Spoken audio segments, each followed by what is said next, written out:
انت مع وهبي في الموضوع ديال العلاقات الرضائيه؟ لا، بالنسبه للموقف ديال الجمعيه واضحه في هذا الامر، ان فاش يكونوا ناس رشداء قادرين يتحملوا مسؤوليتهم العلاقات الرضائيه، وون بليس دو سا ما نضربوش مش بالغربال. بسم الله الرحمن الرحيم، والصلاة والسلام على أشرف المرسلين سيدنا محمد وعلى آله وأصحابه أجمعين. ما بعد، مرحبا بكم أحبابي الكرام في هذا المقطع.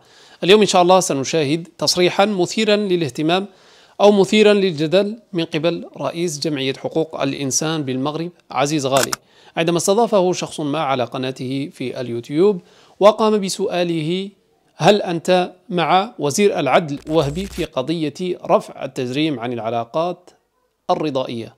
وما رأيك بالتعدد؟ طبعا أجاب عزيز غالي بأنه أي شخص يمتلك بطاقة التعريف وهو بالغ ومسؤول عن تصرفاته فيمكن أن يمارس حريته كيفما أراد.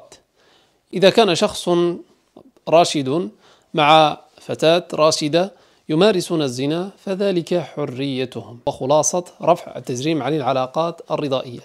ولكن ليس المغزى هنا، وإنما المضحك في الأمر هو أنه عندما سأله ما رأيك في التعدد الذي شرعه الله سبحانه وتعالى قال بأنه ظلم للمرأة، يعني أن تمارس الزنا مع أكثر من فتاة فذلك تعتبر حرية. لكن إذا أردت أن تطبق شرع الله سبحانه وتعالى وأن تقوم بالتعدد فذلك ظلم للمرأة. أي منطق هذا وأي جهل هذا؟ ما لكم كيف تحكمون؟ اسمعوا إلى هذه التصريحات المتناقضة والمستفزة. انت مع وهبي في الموضوع ديال العلاقات الرضائيه؟ لا، بالنسبه للموقف ديال الجمعيه واضحه في هذا الامر، ان فاش يكونوا ناس رشداء قادرين يتحملوا مسؤوليتهم العلاقات الرضائيه، وون بليس دو سا ما نضربوش مش بالغربال. راه غينوضوا لك على هذا اللي باغي ينوض ينوض، ما عندوش مشكله. غينوضوا لك. لا، هذاك اللي غادي ينوض راه كيديرها. وحتى الاسلاميين اللي واحد الوقيته تيقول لك حنا والطهاره، راه بان ذاك الفيلم ديال هذيك السيده مع ذاك با سعيد ولا با احمد، ديك اللي قالت لهم كنت اساعده على القذف. نقول لك اش من المشكله عند عزيز غالي مع التعدد؟ لا، ماشي مشكله ديالنا مع التعدد، المشكله في قراءه النص.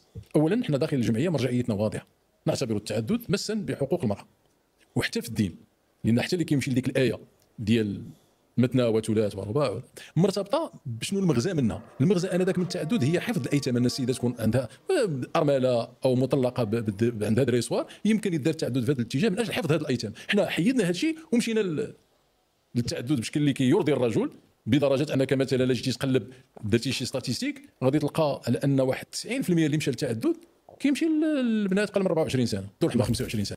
حنا في الجمعيه فاش تاسست وقلنا المرجعيه ديالنا هي المرجعيه الامميه، المرجعيه الحقوقيه، واعتبرنا ان التعدد مس بحق المراه. اذا اي واحد اللي ما كينسجمش مع هذه المنظومه ككل ما عندوش بلاصه في الجمعيه. ماشي مشكل. وممكن تكون العلاقه مجعيه لا من جوج، كيعرف هذه هنا وكيعرف هذه هنا. ما طرحش مشكل مادام هو باغي وهي باغا والاخرى حتى هي باغا، وثلاثه ندير بالراس ودير تاع 20 شهور وهذاك ياك. واخا دابا انا مجوج وبغيت نتزوج مره اخرى، واش هذه ماشي هذه؟